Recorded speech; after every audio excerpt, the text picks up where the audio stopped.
Korang tahu tak, ramai yang ingat bila kita dah masuk kubur nanti, roh kita ni akan duduk sorang-sorang dalam gelap gelita sampai hari kiamat. Tapi sebenarnya, alam barzah ni satu dimensi yang sangat aktif dan sibuk, siap ada sistem dan undang-undang fizik dia yang tersendiri tau.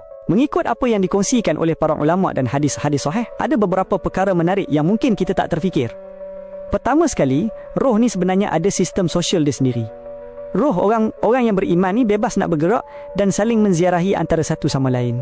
Bayangkan kalau ada roh baru yang sampai, roh-roh yang dah lama kat situ akan datang berkerumun macam kita sambut tetamu atau kawan yang baru balik dari jauh. Tapi ada satu part yang agak sedih sikit bila roh-roh ni tanya pasal khabar orang yang masih hidup kat dunia.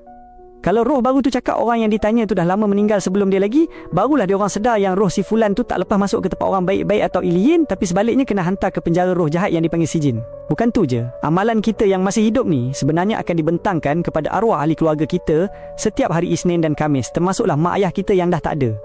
Kalau amalan kita baik, mereka akan tersenyum gembira dengan wajah yang bercahaya. Tapi kalau yang sampai itu amalan buruk atau maksiat, mereka akan rasa sedih sangat-sangat sampai merayu kat Tuhan supaya jangan matikan kita selagi kita tak dapat hidayah macam mana yang mereka pernah dapat dulu.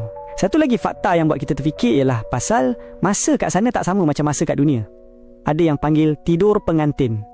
Bagi roh yang berjaya jawab soalan mungkar dan nakir, kubur mereka akan jadi luas saujana mata memandang dan malaikat akan suruh mereka tidur macam pengantin baru yang hanya akan dikejutkan oleh orang yang paling dia sayang.